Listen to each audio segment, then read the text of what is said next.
C'est le chiffre qui fait du bien ce matin. Et je vois au visage de Laure Closier et de Rodolphe Bonas, bonjour à tous les deux. Bonjour. Visage et mine réjouis ce matin. C'est le chiffre qui fait du bien. On est en train de se rapprocher d'une inflation zéro dans les grandes surfaces. Plus 0,5% ce mois-ci par rapport à il y a un an pour les produits de grande consommation. Alors dites-nous d'ailleurs par QR code si ça correspond à ce que vous voyez, ce que vous constatez aussi tous les jours dans les hyper. Mais en tout cas, c'est ce que dit une étude très large du panéliste Circana. Un panéliste, c'est-à-dire qui étudie un certain nombre de prix dans les grandes surfaces et qui confirme que l'inflation a nettement ralenti. Avant de vous entendre tous les deux, Benjamin Dubois nous rejoint. Bonjour Benjamin. Bonjour pour les éclaireurs, Benjamin, donnez-nous quelques exemples justement de ces prix. Eh bien, on va aller regarder ces exemples sur cette étude qui a été menée pour ce mois d'avril sur un an. Les produits d'hygiène et entretien sont principalement concernés. Moins 2,7% pour l'hygiène, moins 1,5% pour les produits d'entretien. Et regardez ce que ça donne avec notamment ces produits d'hygiène. Par exemple, vous le voyez, les colorations pour les cheveux, moins 7,4% pour les colorations pour les cheveux. On atteint quand même des niveaux vraiment importants. Les soins du visage, on est là aussi sur des baisses importantes, moins 6,2%. On voit également qu'il y a les après-shampoings, moins 6%, ou encore, vous le voyez, les soins du corps, moins 5,5%. On est à peu près donc dans le même niveau de baisse de ces prix. À l'inverse, il y a malgré tout des produits qui continuent de monter. On a pris, vous le voyez, par ordre du plus important au moins important, les boissons rafraîchissantes sans alcool et les eaux, plus 2,1%.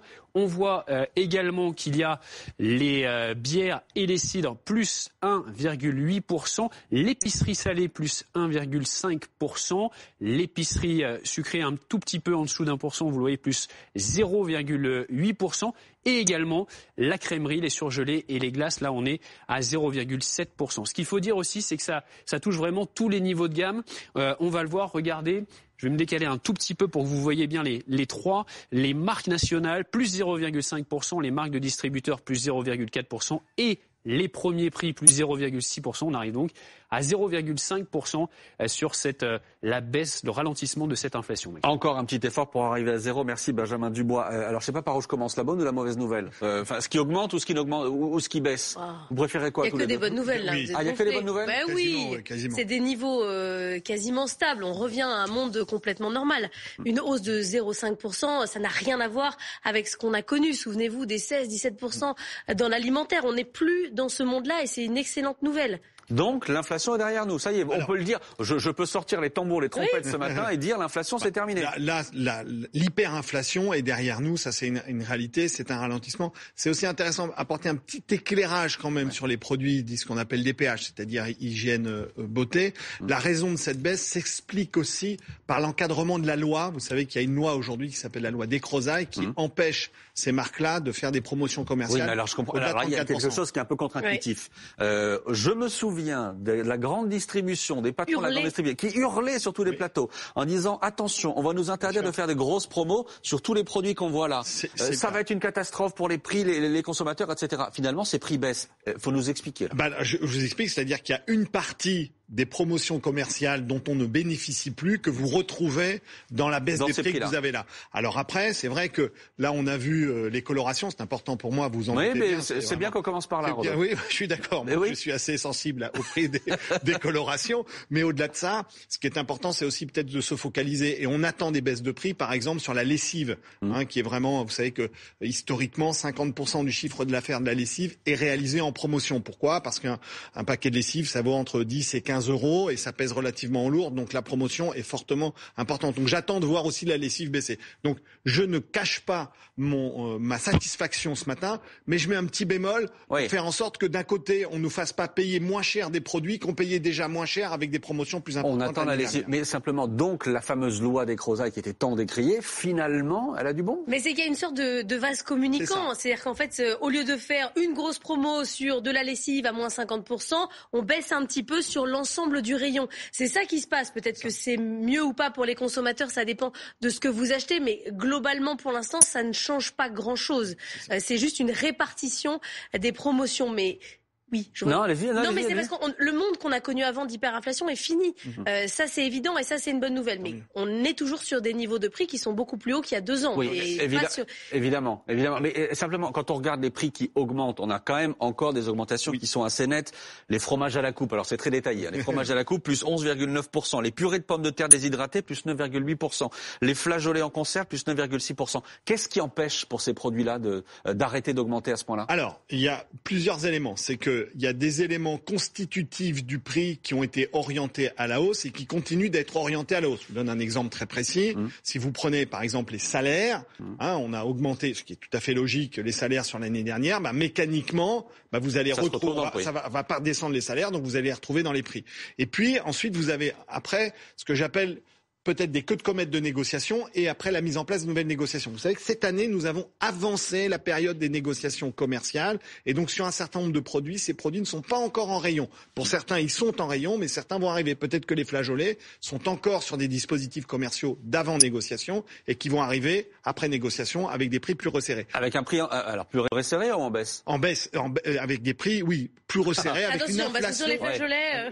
Non, on va pas déconner avec les flageolets, Rodolphe. Non, voilà, je vais arrêter là, mais avec une inflation un petit peu plus tassée. En revanche, on va quand même, il faut pas se leurrer, on ne rentrera pas dans la désinflation, c'est-à-dire avec une baisse tendancielle des prix. On va retourner à un pilotage des prix relativement habituel, c'est-à-dire dans lequel on est capable de piloter des augmentations de prix de matières premières, des augmentations d'énergie, mais qui arrivent de manière fluctuante. Juste pour terminer, ce que nous avons vécu en hyperinflation était lié exclusivement au fait que conjoncturellement, on s'est retrouvé avec tous les indicateurs qui font le prix qui augmentaient.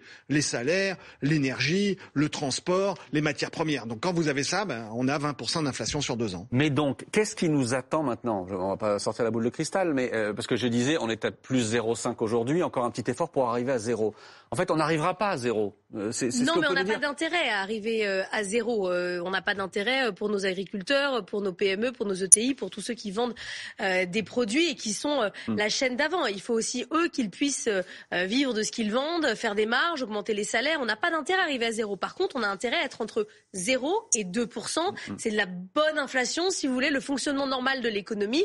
Et là, la Banque de France l'a encore dit ces derniers jours, on arrive à ces 2% global, tout produit confondu, vers l'été. Donc, on va vers une normalisation totale. Ça ne veut pas dire, par exemple, que sur certains produits, par exemple, c'est le cas sur le chocolat, il y a un sujet parce qu'il n'y a que 2 producteurs de chocolat dans le monde, 2 pays producteurs. Ils ont des problèmes climatiques, ils ont des problèmes de production. Il y a une hausse du cours des matières premières, une hausse du prix du chocolat. Ça, c'est intrinsèque aux produits. Il y a des produits qui vont rester élevés et qui vont continuer à grimper. Donc, la question à $1 million ce matin, je pense qu'on l'a... Combien coûteront les flageolets? Non. On ne sait pas, Maxime. C'est pas ça, mais c'est presque ça. Je pense que c'est la question qu'on a posée le plus depuis 2 ans d'inflation. C'est, il y aura pas de retour au prix d'avant. Non. Jamais. Jamais, ça n'existe pas. Jamais, Maxime, et pour notre économie, comme l'a expliqué Laure, c'est surtout pas souhaitable. La désinflation est un phénomène économique absolument délétère qui finalement exprime un ralentissement de l'économie qui mettra en tension. Ceux qui sont devant leur télé ce matin se disent attendez, moi j'aimerais bien que les prix baissent, que le prix de mon caddie baisse, j'aimerais bien moi. Mais ça peut pas être une baisse tendancielle de l'ensemble des prix des produits. Mais ce qu'il faut regarder, et là vous avez raison de mettre l'accent là-dessus, c'est la réalité, c'est en parallèle de l'évolution de ces prix, l'évolution du pouvoir d'achat. Et en fait, on se rend bien compte que l'année 2023 a été marquée par une baisse tendancielle du pouvoir d'achat aux alentours des 1%. Les prévisions sur 2024, c'est une hausse tendancielle aux alentours des 1%. Donc ça veut dire que c'est vraiment l'équation de l'inflation est un élément qu'il faut corréler avec l'évolution du pouvoir d'achat pour s'assurer que finalement, les Français ne soient pas les victimes de cette inflation et qu'on soit en tension dans la consommation. Je rappelle que notre consommation, ce que nous achetons comme produit en France, c'est à peu près 50% de la croissance française. Alors, je regarde les messages qui arrivent en nombre là. Évidemment, dès qu'on parle d'inflation, il y a la boîte mail qui s'agite un petit peu.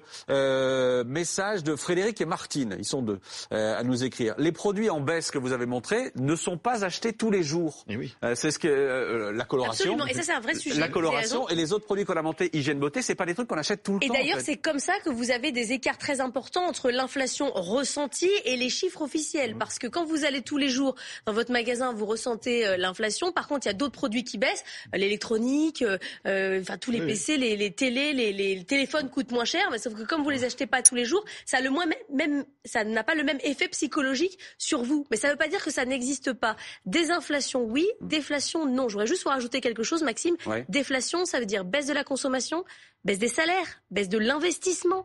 C'est pas ça qu'on veut comme économie. On a compris. Je vous ai entendu tous les deux. On se moque du monde. C'est ce que nous disent Frédéric et Martine, qui parlent notamment des aliments pour animaux. Là, il y a un vrai sujet. Alors là, la croquette, c'est ce qui a le plus augmenté. Il y a un vrai sujet depuis 2 ans.